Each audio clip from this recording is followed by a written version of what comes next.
Welcome, everyone. UGA Football Live with JC Shelton, and I am just blessed to be joined by former Georgia NFL tight end Artie Lynch, and he's got the Pats game on in the background. He gave us his sweet time today when he should be watching the Pats. I think they had the lead there, Artie. So we gotta run this one quick for my man so he can get back to his boys. Well, as I've told you many times before about the New England faithful, but more just Boston sports teams writ large, we have a motto, and that motto is it comes from a Georgia man, actually, a guy named Hal Greer, a legend in the state of Georgia, former SAE in the 1980s, not a Georgia football player, but a legend nonetheless. And he used to say something along the lines of "winners win," right?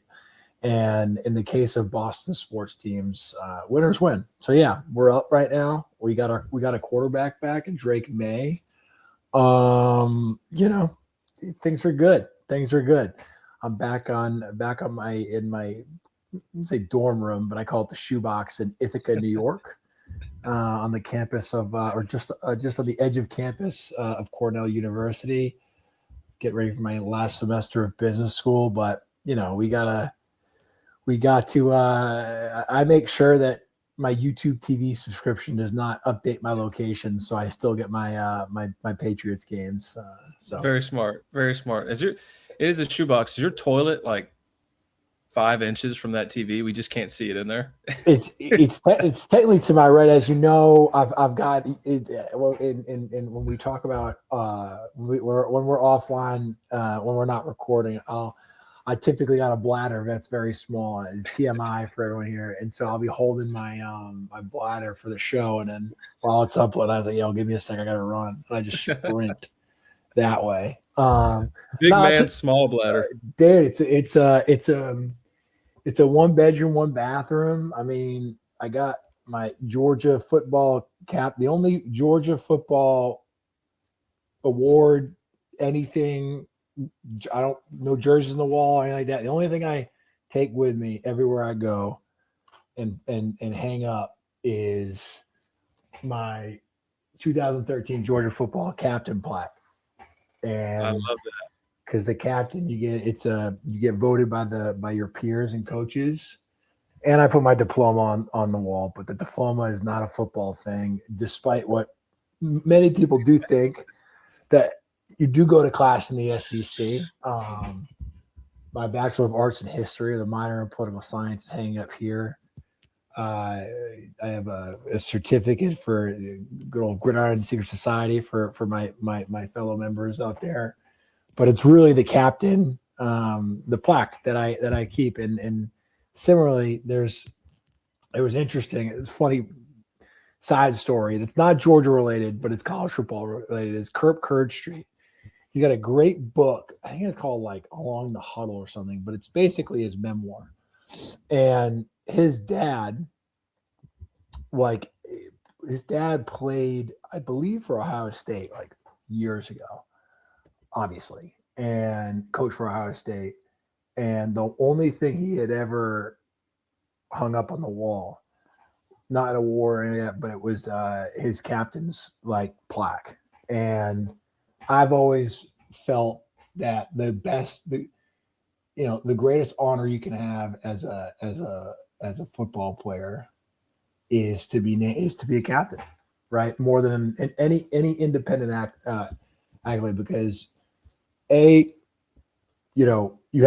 a team sport, right? So there's no captains in tennis, right? Like no one votes you to be the captain of yourself if you're Serena Williams, right? But the unique thing about whether it be hockey, football, basketball, whatever it is, like the captainship, or I don't know what the term would be if you're for female athletes, but the same concept, right?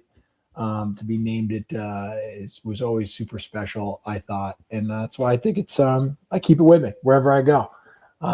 So it's on the wall, and it'll come with me wherever I go next after Ithaca, New York. So we'll see. But that's my and that's a plug. I don't know Kirk Street, but he does have a great book. So there's a plug. He should give me some royalties for that. He does have a book. He also has a dog, which I see Everybody, he has a dog, guys. You don't say he's got a dog. The one thing I'll say about the book is if you do it and it's like, I'm not a big audiobook guy, but he's, it's one of those voices where if you love college football, like you like his voice because it's just like you hear his voice. So he reads the book, which is pretty cool. So you kind of feel like when he talks about his playing days, like the names that he played with, Eddie George, Luke Fickle, right? All of these like big names, like Mike Vrabel, I'm pretty sure he played with as well. Like it's kind of cool to like hear this guy basically just talk about his college years, but then you start recognizing all these names, but it's in his voice, which for us, we grew up with him, really, him and Lee Corso, right? So it's like it's a really cool. He actually talks about the Georgia game, was it the Gator Bowl that they lost to his last game of his career, and which I believe was against Mike Bobo. I'm not entirely sure, but I'm pretty sure that was a Mike Bobo game. Anyway, it's a cool little thing. So there's a plug for him, Kurt. If you're out there, man, don't me 100 or 2. Yeah, no, we don't do free plugs here, so we're gonna have to send that bill to Kurt Herbstreit, maybe his dog, and take that check. I'll send it to him. Don't worry.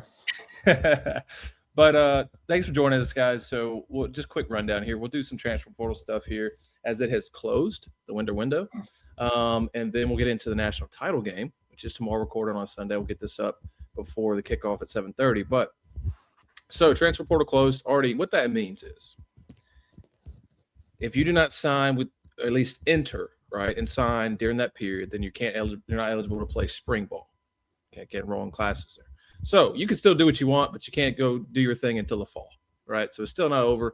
But Georgia has done one of my requests, as Georgia grad fan, to keep on to those young guys, the ones that grew a lot. So for the most part, they have done that through the winter window. Some additional things to cover here that we didn't get to last week and happened since. Dominic Kelly, the DB, young DB for Georgia, who came in and did some good things this year over that period, decided to transfer, sign with Ohio State. Lose some depth there. Interesting move for him. I think there's thousands and thousands of thousands. At one point, I thought like 8,000 players in the transfer portal. DBs and receivers are a dime a dozen, and it's just like I think it's tough in that standpoint for them. I think the obvious thing, from at least on our side of the table, is to sit and develop wherever you're at. Give yourself the best shot at the NFL, but then the money plays a part in that, I'm sure. And I think it's an interesting decision for these guys. I think it's one that we've seen with receivers and DBs that don't work out a lot. Because at Georgia, at least you're going to get developed, and it's a DB factory for NFL teams. Interesting one. Jonell Aguero going to Ole Miss, switching sides there. Going to Ole Miss. I think he's going to be a good starter for them next year. Really? I didn't see that. He's a Massachusetts guy too. He's going on to Ole Miss, baby, fighting Pete Goldings. Interesting. They're probably paying him some money, Coach. Oh, dude, they're not. When you think about like Lane Kiffin and Ole Miss and the debauchery there, and then all of a sudden, Ole Miss sits at a point to where they have to reload a lot and get ready for a new era, and they've done some good work in the transfer portal. That money's still flowing. I think it'll be really good next year. I think people truly underestimate the pockets of Ole Miss alumni, like truly. They must. Because it was never a money thing with them. I think it's just more of a tradition thing. And to be very clear, the in-state recruiting pipeline out of the deep South, like the deep Southern states, Mississippi's, Mississippi high school football is a lot better than Massachusetts. So it's like, don't attack me if you're from Mississippi, but Louisiana, Alabama, Georgia, Florida, South Carolina, those states are much better from a talent pool perspective. Would you agree? Right. No, I do. Absolutely. Yeah. So I think that's probably the thing. I know I was off on a tangent there, but you're good, man. Yeah, a lot of change there, and it's interesting because we came from an era too where you did transfer. Transferring within the same conference wasn't allowed, things like that. Now it's just all free for all. So it's always kind of mind-boggling when you see that anyway. Getting used to it, man. Still. For Georgia, though, some additions here. Right, you had a commitment for a long time, twice really, from Jared Curtis, the number one quarterback in the 26th class. And then the thing with Vanderbilt happens. He's gone out of the fold. You got some work to do at quarterback. So Georgia picked up Bryson Beaver. That's right. So Oregon and signee in the 26th class, but then Dylan Raiola transferred over there to back up Dante Moore next year. So Bryson Beaver has signed with Georgia. And four-star guy out of California, Elite 11 finalist. Good player. I don't think that changes things for Georgia next year, right? You still got Gunner coming back. And then Ryan Puglisi looks like he's staying, right? With another transfer portal window upcoming, we'll see. He's doubled down on staying committed to Georgia and staying in Athens, but you never know with these things. We've seen that change, right? Additionally, Dante Dowdle, our Kentucky running back, did some good things for the Wildcats, 6'2", 230. And already we were talking about this before we jumped on. I think that is losing Roderick Robinson to transfer and Josh McCray to the NFL draft, right? That big body type, short yardage ball carrier. We see Josh McCray really took that identity for the Bulldogs towards the end of the year when he got up to speed in that Georgia offense. So I think Dante Dowdle provides that for the Dogs when you still have Nate Frazier and Chauncey Bowens coming back too with that speed and fast twitch ability. As far as elsewhere, let's think Lawson Lucky coming back to Athens, right? So you're losing Oscar Delp, got Lawson Lucky, you've got a healthy Ethan Barber, you've got Ellis Williams. I think it's a good tight end room for the Dogs, which no surprise, right? Todd Hartley doing his thing. I love that. And you were talking about captainship already. I think Lawson Lucky, I always loved being around him and interviewing him after things because I just love the way the kid thinks, man. Full energy, accountability guy. Man, he's one of those dudes that you want to be a captain on an offense. I think Gunnar Stockton, will be a good tandem there to lead that offense next year. And then on defense, we talked about it last week. Raylan Wilson coming back is big. And I think he'll be a captain for the Dogs on defense. So I think you've got some good leadership in this group already, man. I know I love Lawson. Yeah, I think Lawson's look, I was a huge fan of Delp. I think Delp is going to have a career much like this kid Fitzpatrick is having. I remember John Fitzpatrick a couple of years ago. Battle injuries throughout his career, was kind of like second fiddle to Darnell Washington and who were both kind of second fiddle to Brock, who kind of came on the scene early. Obviously, Darnell, there's no way you're going to kind of beat him out to be that kind of inline guy just because of the sheer mass of the man, right? But Fitzpatrick, I always thought had the frame, right? The toughness, the athletic ability. Like, hey, if this guy gets a shot in the league, he'll play 10 years. And when we brought Delp on, right, I said the same thing about Delp. I actually think Delp is probably a better athlete, just like raw athlete, and was like, if he can build out a frame, he can be really, really, dangerous as a long-term prospect in the NFL. So I think Delp, if he stays healthy, is another guy that like minimum plays 6 years, but we'll probably get to 10, right? Yeah. Lawson, I actually think is a little bit more interesting of a prospect because I think he's like pretty dynamic as a pass catcher, right?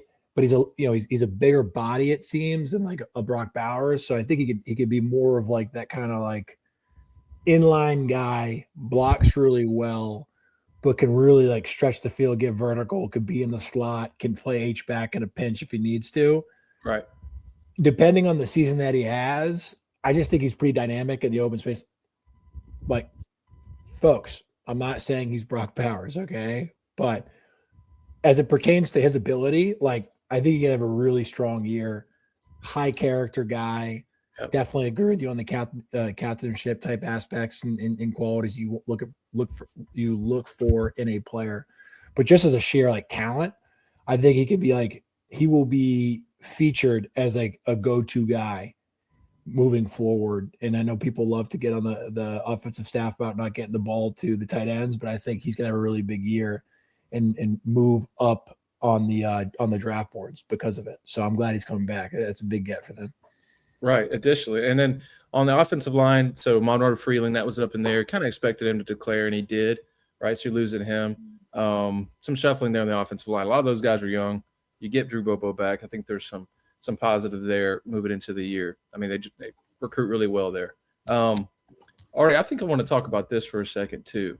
So for Georgia, watching what has succeeded this year for Indiana and Miami, two teams in the national championship we're about to get into. The transfer portal additions they made, just all out in the lines of scrimmage. Georgia and teams additionally are just not recruiting as well, and they can't hold on to those guys that are really good, talented players, but they don't get to play maybe because an upperclassman's in front of them, and they're not willing to stay as long. So the success for Georgia, is it going to be, every few years you have that team, right?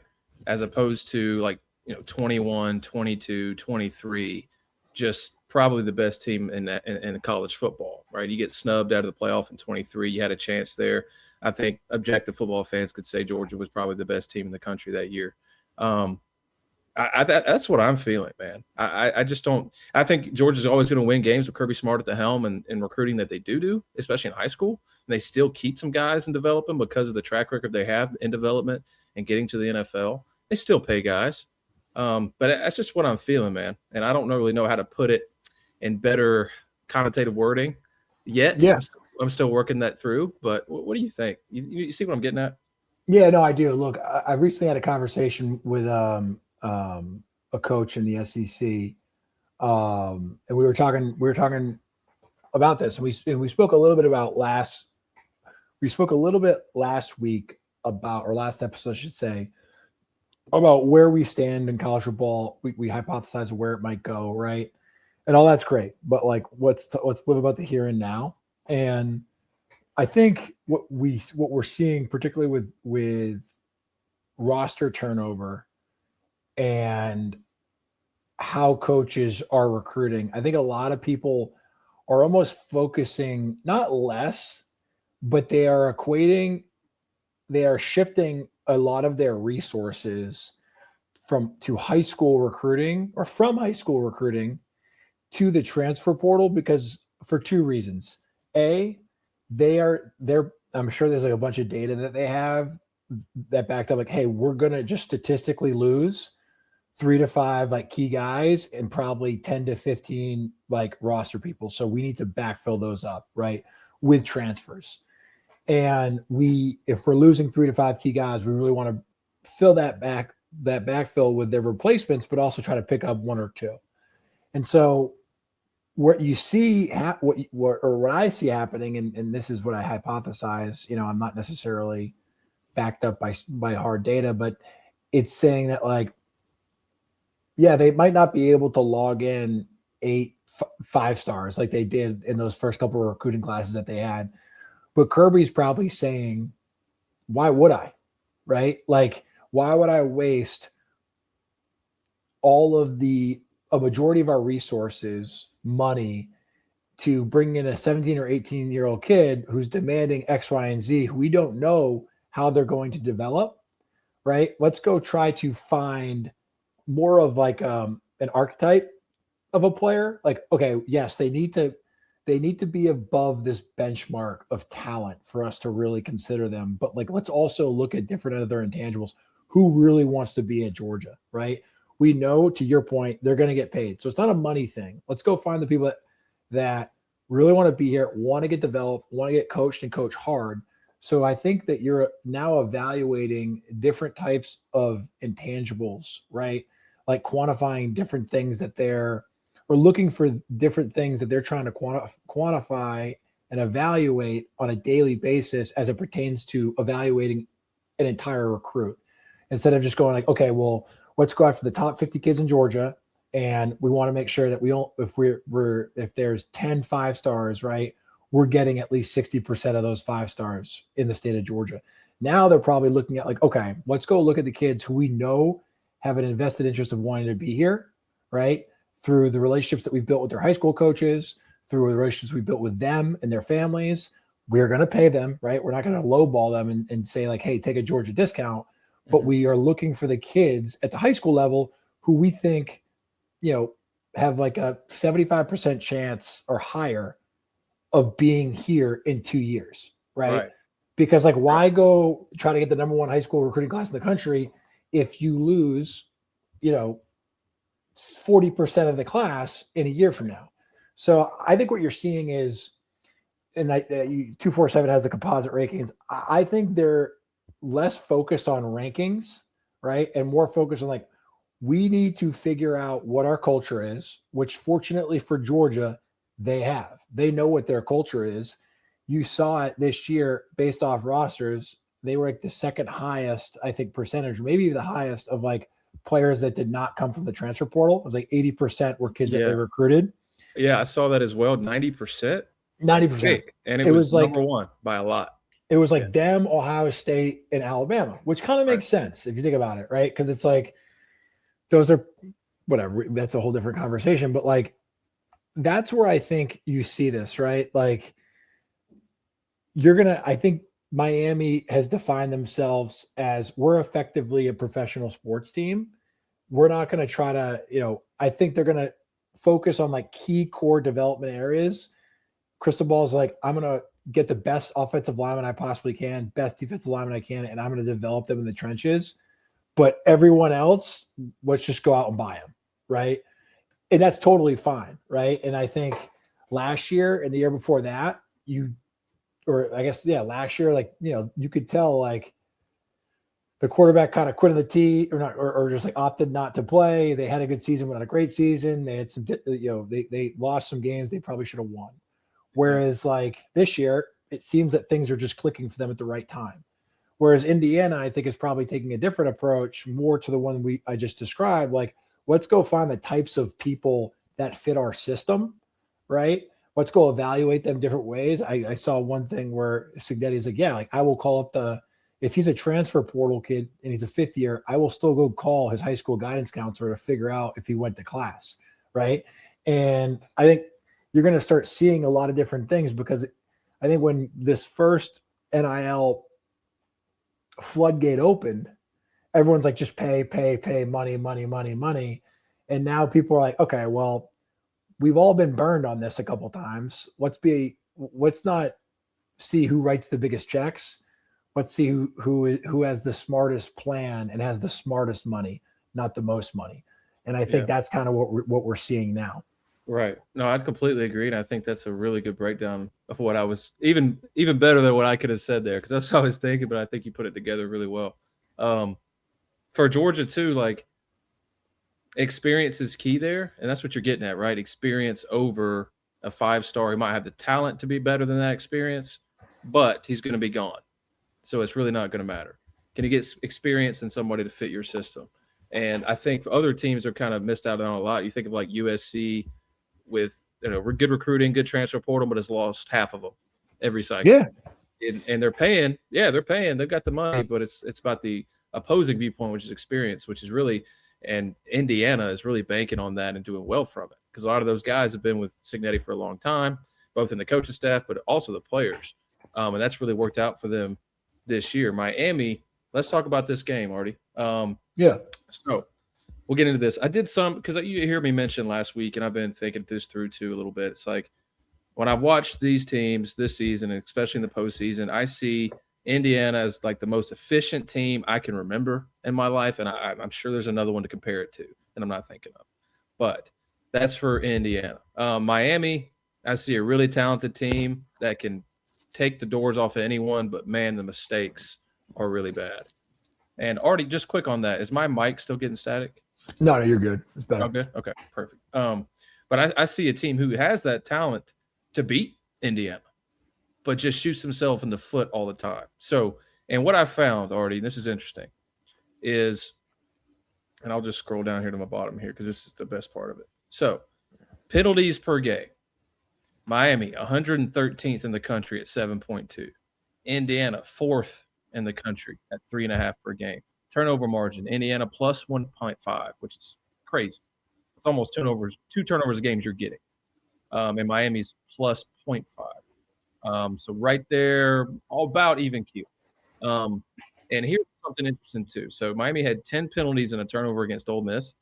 It was like they didn't want to win that game. Now they did. They overcame it, but just interesting. Indiana had 5 penalties and 0 turnovers against Oregon. When you look back at Miami's losses to Louisville and SMU, they had 12 penalties and 2 turnovers. To Louisville, they had 10 and 4 turnovers.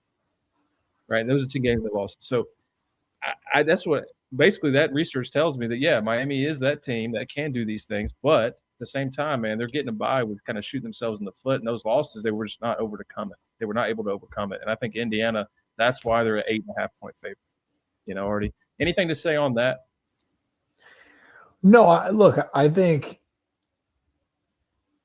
it's not. First off, as it pertains to the University of Miami, even when in their worst years, it was never a talent issue, right?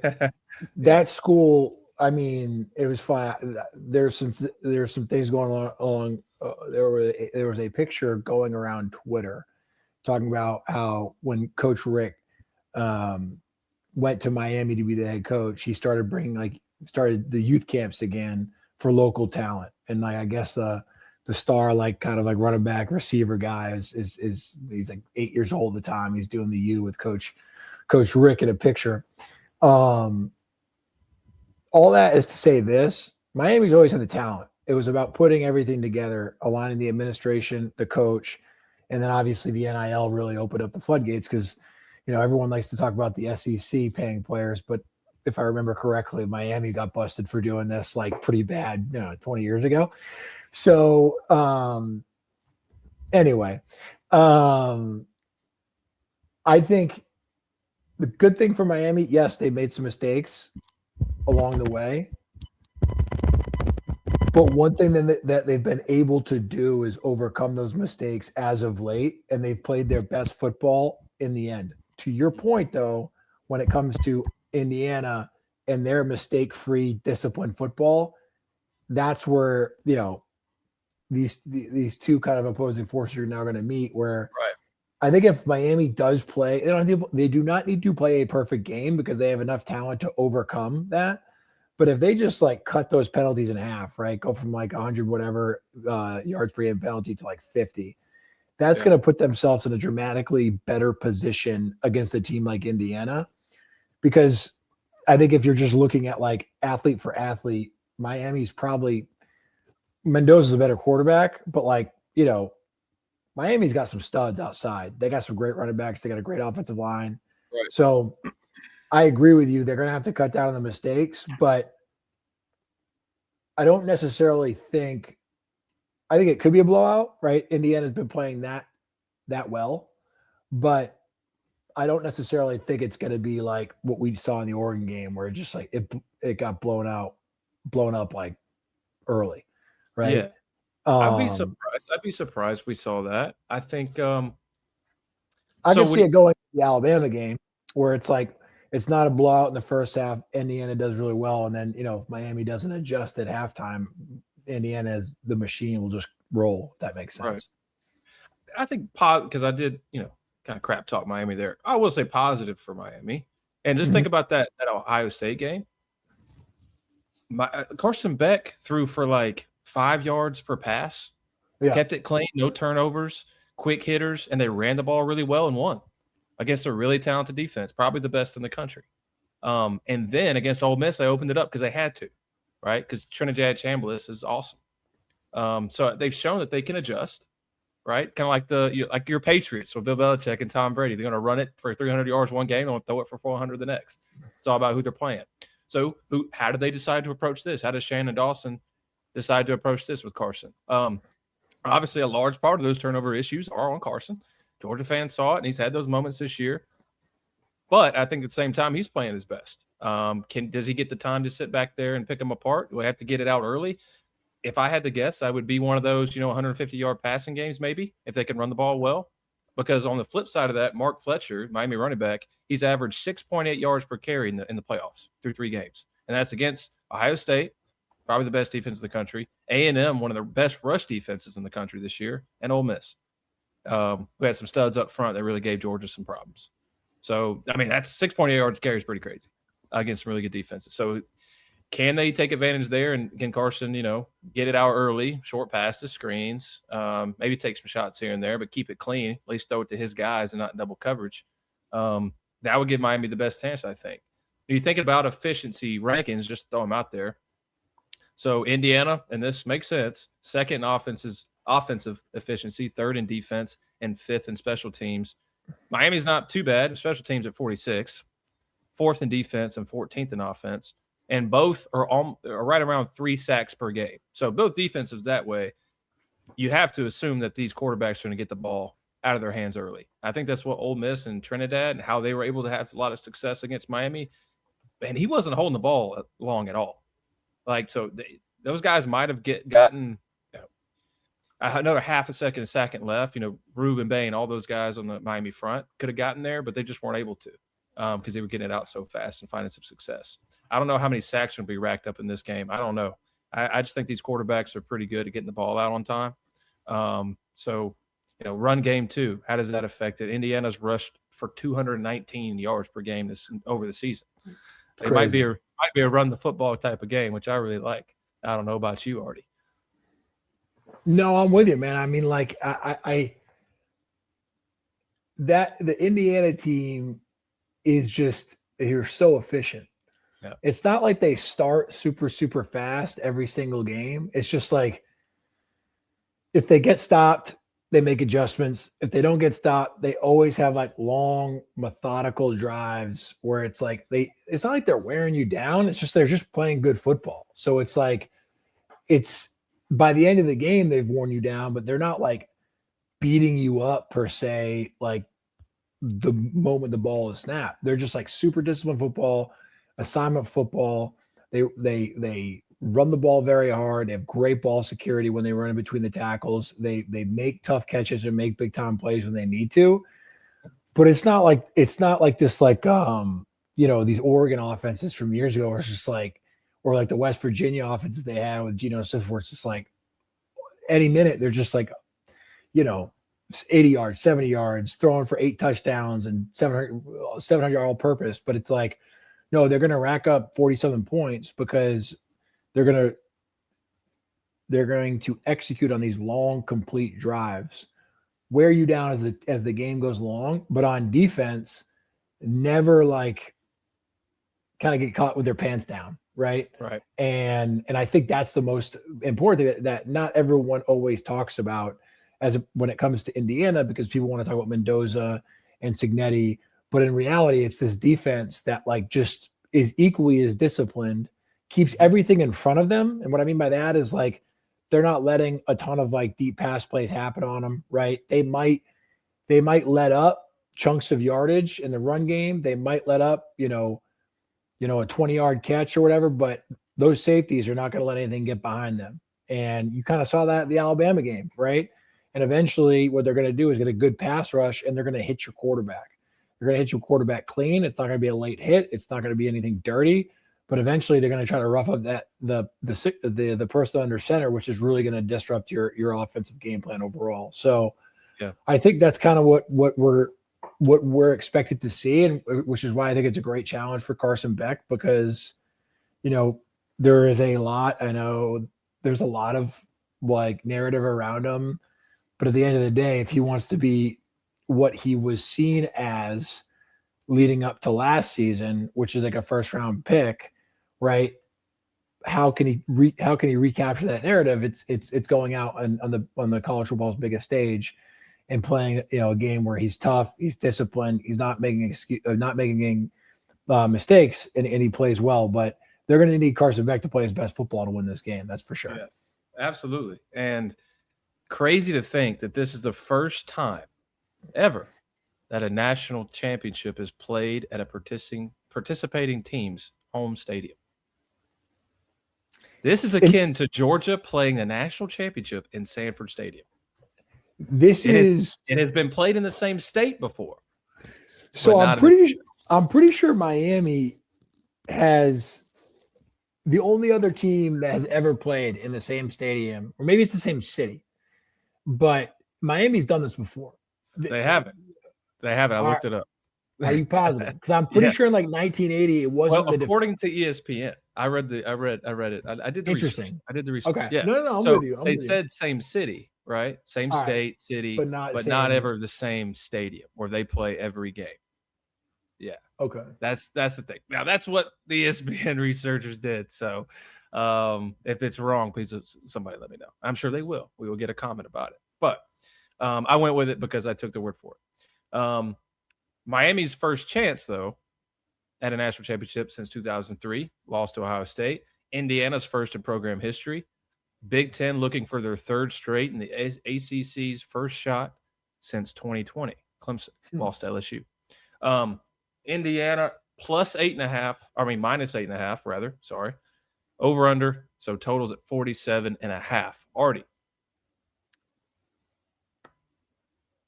I like Indiana, man. I like Indiana by 10. I think Miami's going to keep it that close, though.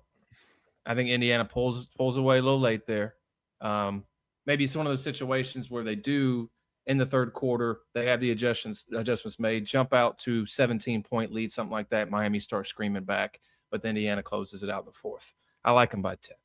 I don't think they're going to make a lot of mistakes in the spotlight. Kirk Cignetti saying all the right things about keeping it even keel. Mario Cristobal's on the other side of that, just like fired up, No, Miami's going to be very, very fired up. Absolutely. And they're going to be rocking in that stadium, and they're going to be talking so much trash. I can see it now. Indiana on the side of that, I think they're just going to keep it even keel throughout the game. And they just pull off efficiency-wise by 10. So I'm thinking like a 35-25 situation, which is not a great score at 25, but I'll go with it. So it's by 8.5 is the spread right now. Yeah, and the total's there at 47. So I'm thinking over total. Let's go over in Indiana. I'll take the points. Yeah, man. I don't know. It's like Miami has surprised me every single step of the way. Starting with the A&M game.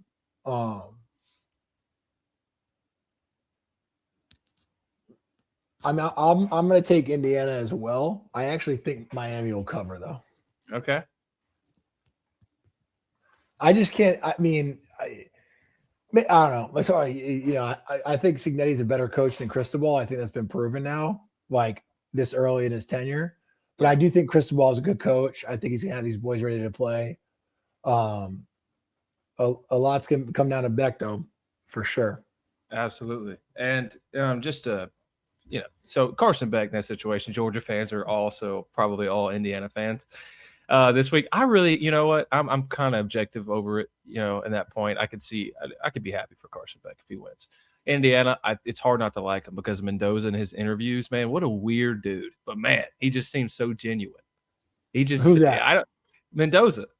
His interviews, man. I'm just like, who is this? This guy is the biggest nerd of all time, but I love him. I can't help it. I think he's the most. He's authentic. He's as authentic as they come, man. Like, right. He's not trying to be anybody else but himself, and he's comfortable with who he is. And he's tough, man. Like, I like him. I like him as well. I think he'll be a good pro. I think he will too. Great timing. Arm seems to be NFL style, and then at the same time, like it's the highest QBR in the country over the entire season. So another thing on that efficiency thing that we talk about, it's just efficient.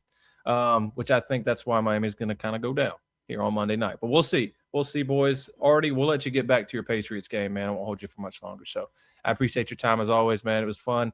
Guys, check us back.